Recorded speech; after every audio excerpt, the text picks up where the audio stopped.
in the farthest reaches of the cosmos, where the light of distant stars barely pierces the eternal night, the exploratory vessel Astraeus drifted silently through the void. Its destination was a planet designated as HFY 3, a world that orbited a star so ancient it had begun to cool and dim, casting an ethereal twilight over the landscape. The crew, a hand-picked team of scientists and engineers, had been sent to investigate anomalous readings that hinted at the presence of advanced structures, a beacon of intelligence in an otherwise desolate sector of space. Captain Eamon Cale, a seasoned explorer with a reputation for unyielding determination, stood at the bridge, his eyes fixed on the holographic display that projected the planet's surface. Beside him, Dr. Lyndon Voss, the expedition's chief archaeologist, adjusted his spectacles as he scrutinized the data streaming in from the probes.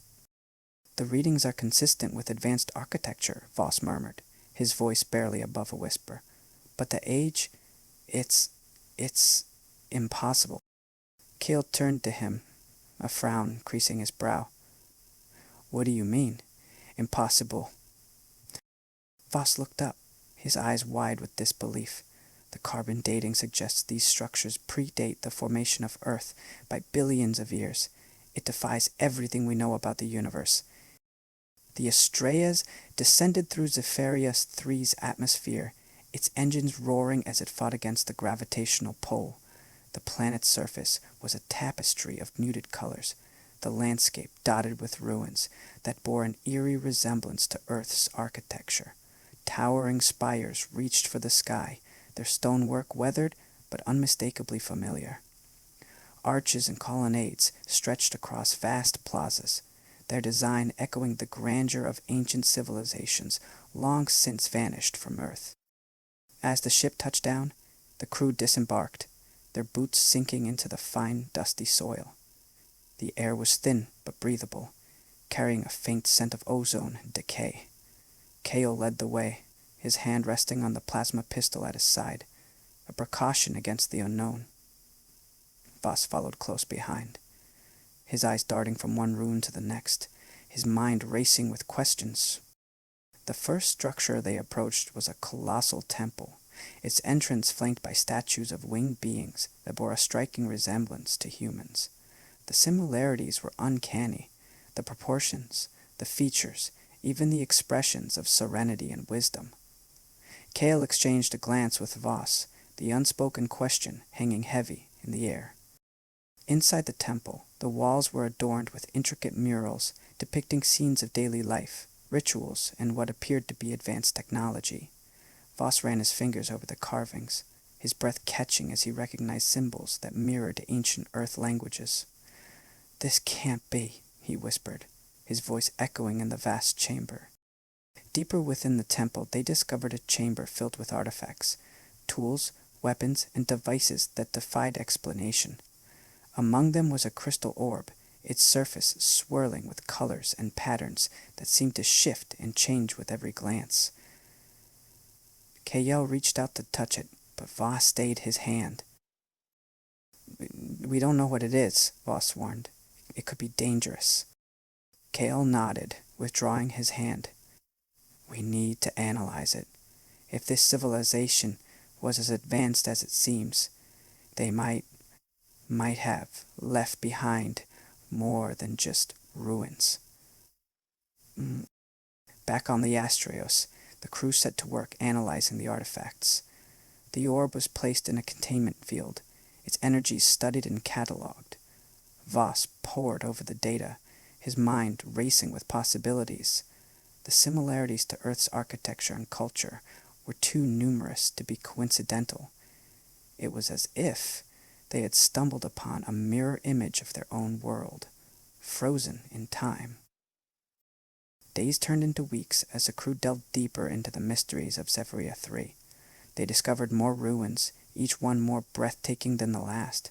Cities sprawled across the landscape, their layouts and designs echoing the great metropolises of Earth's past. Temples and palaces stood as testaments to a civilization that had reached heights of technological and cultural achievement that rivaled, if not surpassed, humanity's own. One day, as Voss was studying a particularly intricate mural, he noticed something that sent a chill down his spine. The mural depicted a scene of destruction, a planet torn apart by cataclysmic forces, its fragments scattering into the void. Among the debris were familiar shapes, continents, oceans, and landmarks that were unmistakably Earth's. Voss rushed back to the ashtray, his mind reeling with the implications. He found Cale on the bridge, poring over star charts and navigation data. "Captain, I think I found something," Voss said, his voice trembling with excitement and fear. Cale looked up, his eyes narrowing as he took in Voss's expression. "What is it?" Voss spread out the images of the mural, his fingers tracing the familiar outlines. This is Earth. Or at least it was. I think this civilization knew about us.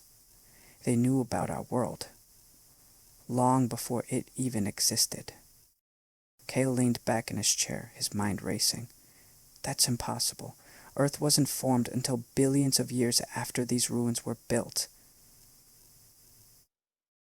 Voss nodded, his eyes gleaming with a newfound understanding. Exactly.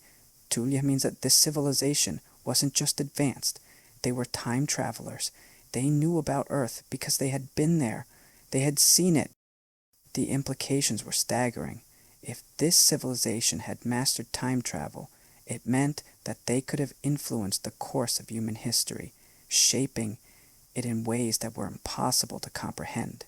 It also meant that the ruins on Zephyria 3 were not just the remnants of a long-dead civilization, they were a message. A beacon from the past, warning of a future that had already come to pass.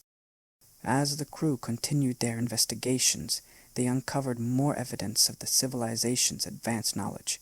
They found records of stellar cartography that mapped out the universe with a precision that surpassed even the most advanced human technology. They discovered texts that spoke of cycles of creation and destruction, of worlds born and reborn in an endless dance of cosmic forces. One night, as Voss sat in his quarters, poring over the translations of the ancient texts, he came across a passage that sent a shiver down his spine. It spoke of a great cataclysm, a cosmic event that would bring about the end of all things. The text described a cycle of destruction and rebirth, a pattern that repeated itself across countless eons, and at the heart of it all was a familiar name: Earth. Voss rushed to Cale's quarters, the text clutched in his hand. "Captain, I think I've found something. This text, it speaks of a cycle of destruction and rebirth. It says that Earth is at the center of it all, that our world is destined to be destroyed and reborn, over and over again." Cale looked up from his desk, his eyes weary but alert. "But what are you saying, Voss?" A trace of Voss took a deep breath, his mind racing with the implications. "I think this civilization was us, or at least a version of us. I think they were humanity, repeating across countless universal cycles. They knew about the cataclysm because they had lived through it, time and time again, and they left these ruins as a warning, a message to future generations." Cale leaned back in his chair, his mind reeling with the possibilities. If that's true, then we're not just exploring the past, we're looking at our own future. Or one possible future. Voss nodded, his eyes gleaming with a newfound determination. "We have to find out more. We have to understand the cycle, the cataclysm. If we can decipher the message, we might be able to change the outcome. We might be able to save Earth." The crew redoubled their efforts, driven by a new sense of purpose. They delved deeper into the ruins, uncovering more artifacts and texts that spoke of the cycle of destruction and rebirth. They discovered that the cataclysm was not a natural event, but a deliberate act, a cosmic reset, triggered by an advanced civilization to prevent the universe from collapsing under the weight of its own complexity. As they pieced together the fragments of the ancient knowledge, they began to understand the true nature of the cycle. It was not just a pattern of destruction and rebirth, but a cosmic dance of creation and annihilation, a balance that had to be maintained to ensure the survival of the universe itself. One day, as Voss was studying a particularly complex text, he came across a passage that sent a chill down his spine. It spoke of a key, a device that could unlock the secrets of the cycle and grant its wielder the power to control the cataclysm. The text described the key as a crystal orb, its surface swirling with colors and patterns that seemed to shift and change with every glance. Boz rushed to the containment chamber, his heart pounding in his chest. The orb was still there, its energies pulsing, with a rhythm that seemed to echo the beat of his own heart. He reached out to touch it, his fingers trembling as they made contact with the cool, smooth surface. In an instant, the world around him dissolved into a swirl of colors and patterns. He was hurtling through time and space, his consciousness expanding to encompass the entire universe. He saw stars being born and dying, galaxies spinning in a cosmic dance, and at the center of it all, he saw Earth, a tiny blue speck in the vastness of the cosmos, its fate tied to the cycle of destruction and rebirth. When he came to, he found himself back in the containment chamber, his hands still resting on the orb. Kale was by his side, his eyes wide with concern. Voss, what happened? Are you all right? Voss looked up, his eyes gleaming with a newfound understanding. I saw it, Captain. I saw the cycle, the cataclysm. I saw Earth, and I saw us. We're not just explorers, we're the key to breaking the cycle. We're the ones who can save our world. Kale nodded, his eyes filled with determination. Then we have to act. We have to find a way to use the key, to control the cataclysm. We have to save Earth, no matter the cost. The crew set to work, their minds and bodies pushed to the limit as they raced against time. They studied the orb, deciphering its energies and learning to harness its power. They delved deeper into the ancient texts, uncovering the secrets of the cycle and the cataclysm. And as they worked, they began to understand the true nature of their mission. They were not just exploring the past, but shaping the future. Days turned into weeks, and weeks into months. The crew worked tirelessly, their bodies and minds pushed to the limit. And then, one day, as Voss was studying the orb, he felt a sudden surge of energy. The orb pulsed with a brilliant light, its colors and patterns shifting and changing with a newfound intensity. Voss looked up, his eyes wide with realization. It's ready, he whispered. The key is ready. Kale nodded, his eyes filled with determination. Then it's time. We have to act now, before it's too late.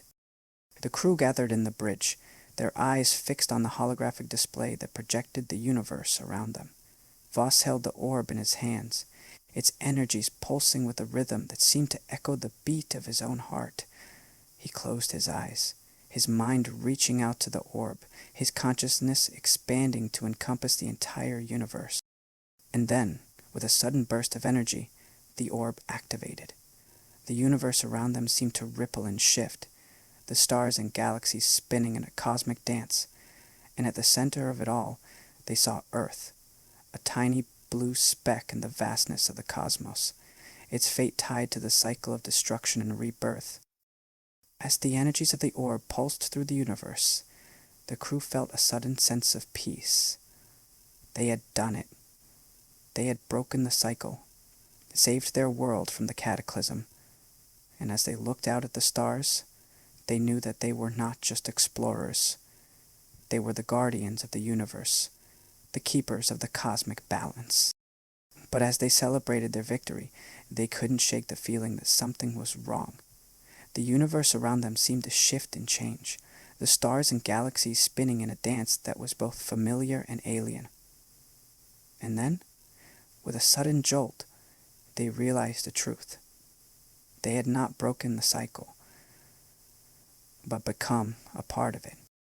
The orb pulsed with a newfound intensity, its energy surging through the universe, And as the crew looked out at the stars, they saw the cycle beginning anew, the dance of creation and annihilation, the balance that had to be maintained. And at the center of it all, they saw themselves, not as they were, but as they had been, and as they would be. They saw the ruins of Sapphira 3, the ancient civilization that had left behind a message, a warning to future generations. And they saw the Astraeus, the exploratory vessel that had set out to uncover the secrets of the past, only to become a part of the cycle itself. As a realization dawned on them, the crew felt a sudden sense of despair. They had not saved their world, but condemned it to an eternal cycle of destruction and rebirth. They had not broken the cycle, but become its unwitting pawns. But even as they despaired, they knew that they could not give up.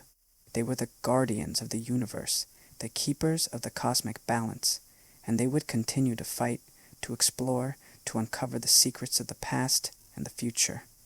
For they were not just explorers, they were the key to breaking the cycle, the hope for a new beginning. And so, with a newfound determination, the crew of the Astraeus set out once more, their eyes fixed on the stars, their hearts filled with the knowledge that they were not alone in the universe. They were a part of something greater, something eternal, and they would continue to explore, to discover, to uncover the secrets of the cosmos. For they were the guardians of the universe, the keepers of the cosmic balance, and they would not rest until they had broken the cycle, saved their world from the cataclysm, and ensured the survival of the universe itself. And as they journeyed through the stars, they knew that they were not just exploring the past, but shaping the future. They were not just guardians, but pioneers, blazing a trail through the cosmos, their legacy etched in the annals of time. And so, with a newfound sense of purpose, the crew of the Astraeus set out on their greatest adventure yet, a journey through time and space, a quest to break the cycle, to save their world, and to ensure the survival of the universe itself. For they were the guardians of the cosmos, the keepers of the eternal balance, and they would not rest until they had fulfilled their destiny, their legacy etched in the stars for all eternity.